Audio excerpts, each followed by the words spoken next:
Alright, so Rockin' Randy's Wrestling Experience, our random call has been made. I'm proud to say I'm on the phone with TNA superstar, the Blueprint, Matt Morgan. Matt, how are you doing? I'm doing great. How are you? I'm doing good, doing good. Now, Matt, one of the first major things I remember was you and Brock Lesnar being on a team at the Survivor Series 2003 together. What was it like being thrown into a team with Brock Lesnar? It was cool, man. It was really good for me because at the time, I was very beyond fluorescent green. I mean, good God, I was so green. And so was Nathan Jones, another partner of mine. And, being thrown in there with Brock was, at first, we were really supposed to be with the Kurt, as it was told to me by the writers. We were supposed to be part of Team Angle, and they were supposed to flip-flop some of those matchups that you saw at that Survivor Series that year. Because Big Show was on our team as well, and so was A-Train. So to counter that, me and Nathan were supposed to be on Team Angle to counter the size differential. And then I don't know who came up with it, but then somebody else, all of a sudden they thought it would be cool to have the biggest team in Survivor Series history, or the tallest, or whatever you want to call it. Right. And I put me and Nathan on Brock's team. So, but it was cool for me because Brock was, good God, he was way years ahead of his time as far as picking up the psychology and more importantly on how to register as a big man as opposed to just,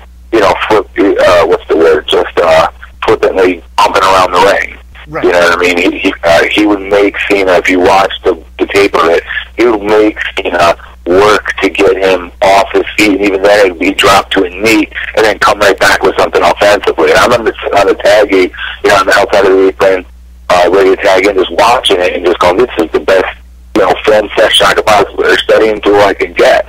It took me a while where I got comfortable on Brock, where I just started asking questions and why he does what, and it really went a long way because he was able to, like I said, break down the psychology for me, and more importantly, how to register as opposed to selling for a big guy. Right.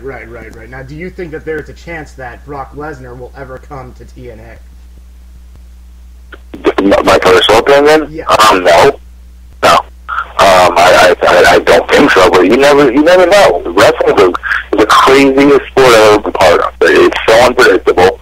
You never know. If you ask me when I was tagging with Brock Lesnar in Survivor Series, would I expect him to be the UFC heavyweight champion of the world? I would probably say no to that. I know he could do it, but I think he would. Right. I thought he'd go on a stellar left-on career and one day be mentioned in the Hall of Fame, in the Breath of Hall of Fame, to be quite honest. That's what I was thinking around 2003, 2004. So, you never know. My personal opinion, though, he's doing good at UFC.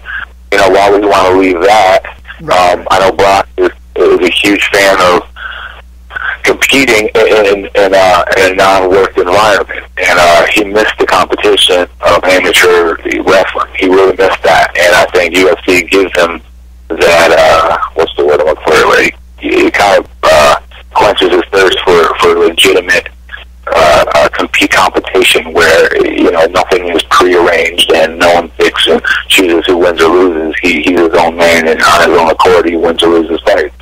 And I think that's where he gets... I got just a quick question if you want to answer it. What did Brock Lesnar usually do on the road in his spare time besides, the working out and the dieting and stuff like that?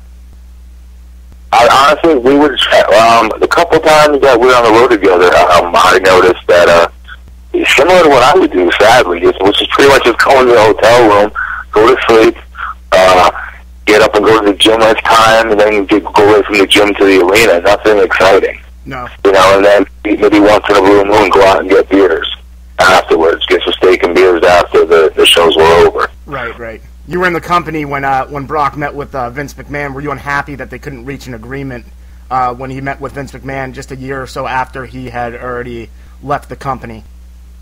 I remember that. You don't remember that? What? Now, in a real fight, who do you think would win? Kurt Angle in his prime or Brock Lesnar? That's a loaded question, buddy. Yeah. Good golly. Gosh. Good question. I don't have an answer to that because, unfortunately, I've always heard the tales of Kurt in his prime. I never got to see it firsthand, and I've seen Brock in his prime. So, I can't answer somebody I don't know how good they were in their prime. But from what everyone has told me, Kurt would win because Kurt's conditioning and he was known as a giant fighter, so to speak. as an amateur wrestler. He came from a small school, Clarion. He went in the Olympics against guys that were much bigger than him. And and Sean Benjamin told me all this, that Sean used to tell me that Kurt was the king at making bigger guys use their own strength against themselves and blowing them up and gassing them out. And 2 seconds later, Kurt would have them backwards on the neck, upside down on the mat. Right. And so I don't know. So from the tales or whatever, it's supposedly Kurt, but unfortunately I never got to see it with my own eyes. I guess my next question would be, and you might have just answered it, is do you think that Brock Lesnar is the best amateur wrestler to ever turn pro?